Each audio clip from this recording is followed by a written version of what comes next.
Hey everybody, it's Michelle with Garden Jargon, and I am here in my basement because it is one disgusting day outside today. It is about 92, 93 degrees and about 1,000% humidity. We just had some rain come through last night. We got like a quarter of rain here in the Chicagoland area. I'm in Grow Zone 5B, and today I'm doing a unboxing of the Vermihut Plus worm bin.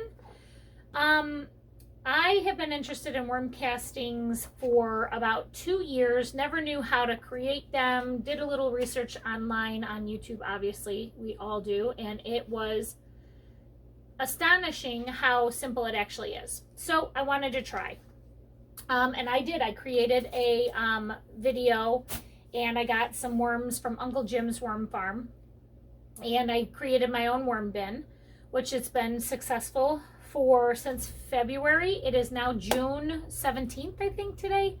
So I've been successful. I've gotten a lot of compost, thank God, because I'm not paying for it ever again. Like, who wants to pay 15 bucks a bag for worm compost? Not this person. So this is a very simple way. I've had it in my basement ever since then. I don't ever smell anything. I don't have a problem with fruit flies. I don't know if I'm just being very lucky, but I'm happy about that. And a girlfriend of mine on Facebook actually had these trays, and she had told me about them, and they're hard to get apart, but there's 4 in here. And she said that somebody came to her property and literally stole her entire Vermihut worm bin right off of her back porch. And these were left to the side because she hadn't filled them up yet to create more worms in it. So I did a little research, and she gave me the book that came with it. She gave them to me. I did some research. I jumped online, tried to find this same housing unit for these worms. Online, couldn't find it. Now I found it. I actually just called the number that was on the book that she gave me with these bins, and the book was a half of this size. It was like a small book, and I couldn't even believe it. Like, I called the number. It's a local number in the state that it's coming from, 503-544-7840, and a gentleman named Steve answered the phone. Steve, this is Steve's company. So I asked him about these trays, and if he still had the housing unit. He said they were on back order, and yes. So I gave him about a month. I called him back, and he ended up having the same unit. And I only wanted the 3-bin unit, but he only sold the 5-bin unit now, which is fine. At least now I have extra trays in case I need it for anything else. I can maybe create another one. I have no idea. But I'm unveiling my box today. I've had this box in my living room for now almost 3 weeks. I have received it. My worms are ready to be transferred into this. And so I kind of want to unveil this box to you. So what I'm going to do is unveil the box to you. I think I paid right around 100 bucks for this entire setup, and it creates your own worm castings, and who doesn't want to do that? Feed your gardens. I'm managing 3 gardens right now with Garden Jargon. I do the Ginger Creek Church that feeds the Marie Wilkinson Food Pantry in Aurora. I have the Batavia Community Garden that feeds the Interfaith Food Pantry in Batavia, and then I have a garden here on my property, which I consider the Wilson Garden, and that is 40 feet by 40 feet, plus I have tons of stuff in buckets. So I have a lot of gardens, and a lot of worm compost is needed for those gardens to make them produce properly. So let's go ahead and get this box emptied. I know this is going to be backwards because of the way that I shoot this film, or shoot these videos, but it comes with this nice extensive book. It's got 16 pages in it, and it gives you pictures and step-by-step instructions on how to set everything up. There's plenty of videos of people on YouTube right now trying to show you and share with you how to set these up. So this is the book. I brought down some coffee filters. I had read a little bit that that's helpful. I think this is the drip tray where the liquid goes down into the tea collector. I don't know all the technical terms for any of this stuff because I'm unveiling it today, and then I'm going to press pause on the video. I'm going to go through the book, and then I'm going to come back. So this is the lid. That's a nice little lid. Got a handle on it. It's vented. You can see holes around the edges here. coffee cup. I'm sure this catches the worm juice that comes out. Some kind of like a cheesecloth thing. Who needs an extra rubber spatula? Ta-da! Cocoa core brick. That's heavy. That's like 2 pounds. Another one of those fabric rolls. And, oh, I think this is a magnet. That's nice. It says worm compost diet. Add veggies, fruit, coffee grounds, eggshells, dried leaves, cardboard and paper. Limit, do not use, limit rice, citrus, bread, tomatoes, cakes, and potatoes. And then completely avoid meats, eggs, fish, dairy, bones, and pet waste. That's a really nice little magnet there. Kind of give you a reminder. A little rake. Sturdy. And I bet you these are all the bins. Well, here's another. Add to my collection of bins. I'm really excited about this. Oh, that's the nozzle for the tea that comes out the bottom.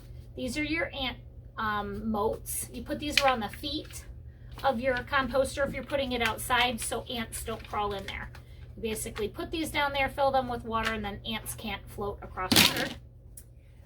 This is like some cocoa core. I saw in the video earlier that this goes in the lid and it kind of filters out any smells. And I've had my composter in the basement. I haven't had any smells.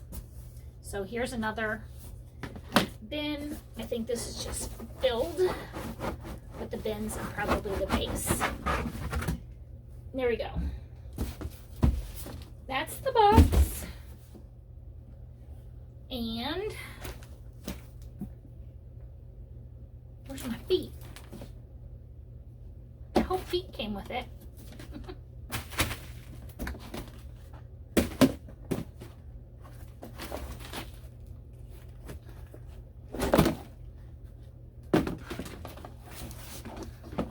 Doesn't look like it came with any feet. So this is the bin that catches all the juice, which is nice. Right like that. You put the nozzle right there. Oh, I guess these are the feet. The other design had like some peg legs, I think, and then those little plastic feet go around this portion of it right here, and you put some water in there so ants don't crawl up into your worm bin. All right, so I'm going to go ahead and press pause on this video, and I'm going to be back to you after I kind of flip through this video, and then I'll show you the compost that I have. I have not opened that up for about 3 weeks. I fed them 3 weeks ago, and I know they're starving and they're probably wanting some fresh food, so I'm going to rehome them in their new home. Might make 2 trays. I don't know if that's a possibility because I have a really big tote full of worms and I need to get them out of there and get them into the new environment for them. So I'll be back really soon. I thank you so much for watching. Hold up, I'll be back. Okay, I'm back. So I went through the box. Here's everything that I needed.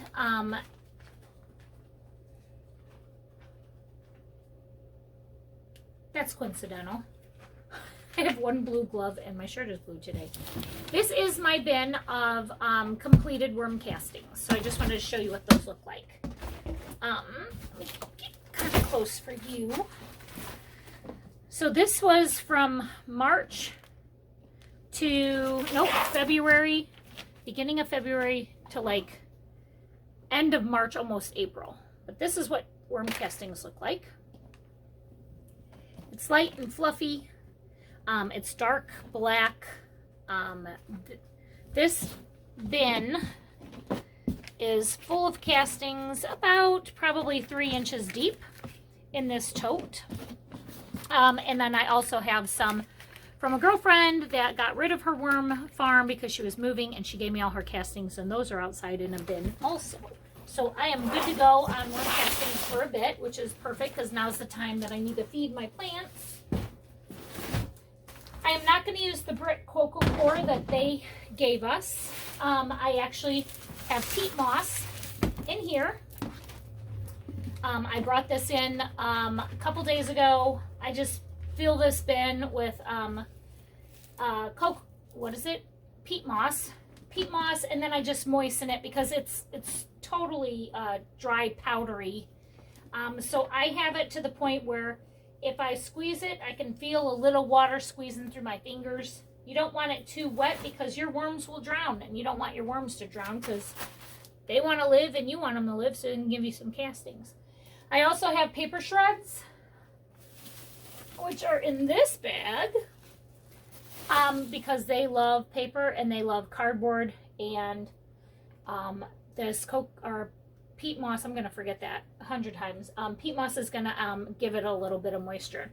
So the book said, which I assumed, it's going to need some kind of cardboard or newspaper. You don't want to use the shiny newspaper. You want to use the real brown newspaper.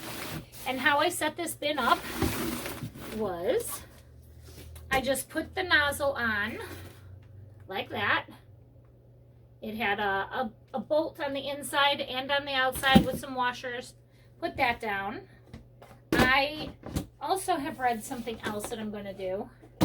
This is the little worm saver tray that goes here in case the worms decide to come out of this bottom bin and look for more food. They're not going to fall through and go and drown in the water, in the worm juice. I'm just going to take some coffee filters and put them down on here just in case they do go through.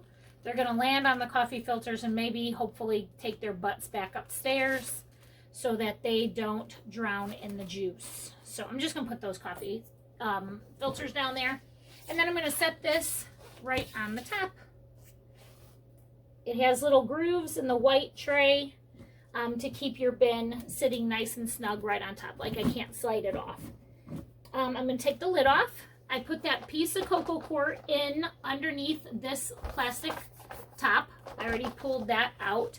There said something in the book about removing it because the worms need time to adjust, but I think that's considering if you're bringing worms brand new from like a worm farm and you're putting them in their new environment. My worms have been in the dark and in this cool temp in the basement since February, so I think they're a little used to it. So now it also says to line your bin with wet cardboard or newspaper, and I have both. So I have been soaking some cardboard for the last couple minutes just to get it nice and wet, and I'm just going to lay that down here in the bottom of my bed.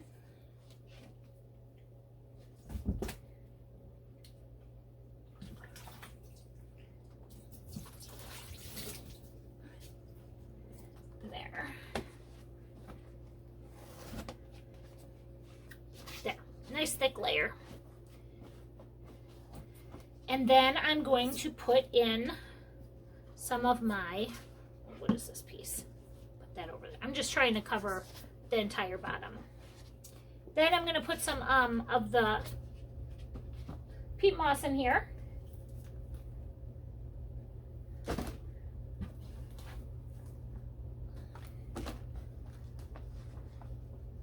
And then I'm going to put some paper shreds.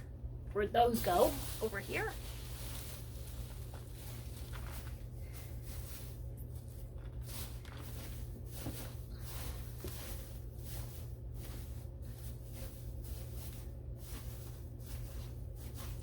So you can kind of see, I can't say consistency, but maybe mixture of how much paper shreds I'm using with the peat moss. That needs a little bit more peat moss. I have to consider I'm still going to be bringing in my worms, and I have not had them migrate into a new bin yet. So I'm going to be putting castings from my original box in here to let the worms start their new home in this box. So that's about how much mixture I have on top of my newspaper and the cardboard down in there. I'm going to give it a quick little drink.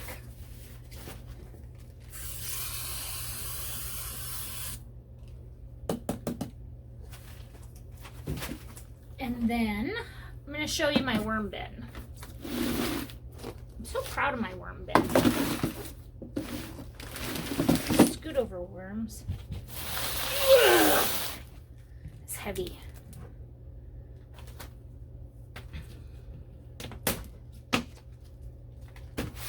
I haven't visited these guys for a long time, so let's reveal this together. Let me turn my camera around a little. There, can you see down in there? Okay, so that's just cardboard and a brown paper bag, actually.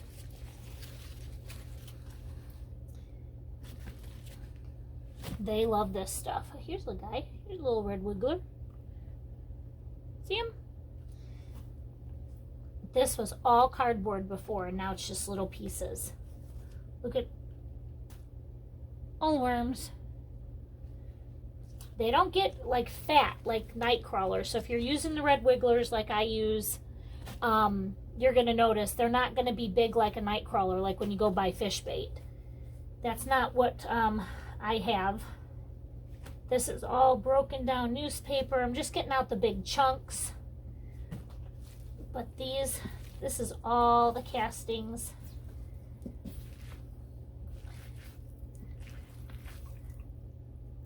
Ooh, there's lots of worm tea down there. Didn't know that. That's awesome. Let's take a look. Oh yeah. I have this set up in 2 bins. So what I'm going to do now is basically just fish through here and find the most worms and then get them in my new worm bin. So that's what I'm going to do. Okay, part 3. This has been a project, but I'm glad I'm doing it inside because I just went upstairs and now the sun is back out and it is now not just 90 something-ish, it's like 100-ish. Just joking, it's not that hot, but it is so muggy outside. I had so many worms in my original bin that I divided it up amongst 3 different bins to get them to migrate to where the food is. I had to do that because I could not pick them out. There were so many itty bitty tiny teeny baby worms. I actually had one on my finger hatching out of an egg. It was the most fascinating thing I've seen in a long time. So I mean, even if you think you're getting all your worms and putting them in a new bin, there's many more that you're not seeing, which is fine. So I set this bin up as instructed. I got the food in here and I have tons of babies in here. So I basically divided my original worm farm into 3 worm farms now. I sprinkled some worm chow over the top. Look in the description for what I use in my worm chow. And now I'm just going to cover this with wet brown paper bag. Just like this.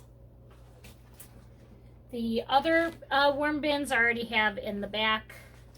I just set them up just like my the totes, the purple tote that I showed you earlier. I have it set up that way so that so they can migrate to where the food is. So that's pretty much what I did. I'm using this wet brown paper bag now. It keeps the moisture in, doesn't drown the worms, and it blocks out light. And this is the new worm bin, so I'm not sure how much light gets trapped out, but I mean, they're sitting in the back of my laundry room where it's nice and dark. So this is ready to go. I don't know which way the lid goes.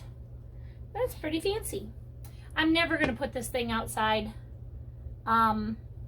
because it's too hot here in Chicagoland. It's too humid. It's disgusting. And they like no hotter than 80 degrees soil, and it would bake out there, even if I had it in the shade on the north end of my house. So this worm bin is ready to go. There's food in here, and they're going to start chowing on that for a while. I'll check back in about 2 weeks and give them some more food.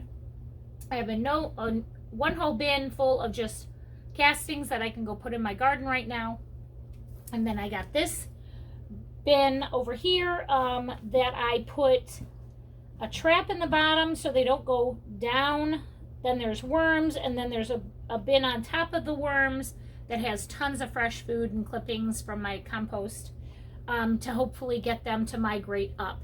and the bin is sitting on top of the soil that has a ton of worms in it. So hopefully they will migrate up. I have some shade cloth in there, like so that it's dark, but I'm putting it in the back where it's going to be completely dark anyway. So just wanted to share the unboxing with you today of the Vermitech worm bin. Call Steve and get yourself one. He also sells them on Amazon. Look what I did in my book. It's completely wet, full of dirt. Steve is at 503-544-7840. That's his cell phone too, so you can actually send a text message to that and he'll respond. Tell him Michelle from Garden Jargon sent you. I don't get any discounts. I don't have any promo codes to give you a discount. I just know that I'm going to really love this setup, and I can't wait to use it. So I just wanted to say thank you, Steve, for helping me out with my worm compost bin. And I got all my worms from Uncle Jim's Worm Farm. I have my purple shirt in the laundry because I wore it a couple days ago. So thank you very much for paying attention to my channel today. I'm new at this worm stuff. I'm not an expert, but this is how I'm doing it. If you have any tips and tricks on how you've done it in the past, or a different idea on how to like separate and cut your worm farm in half, please let me know. You may be more of an expert than I am, and I rate experts as they tried something, they failed, they tried it again, and they succeeded. That to me is an expert. So I have not failed at worm farming yet, but I am not like a guru. But I appreciate you watching. If you learned something from this, please subscribe and share this video with somebody else that you know. I thank you very much for watching today. Take care and God bless.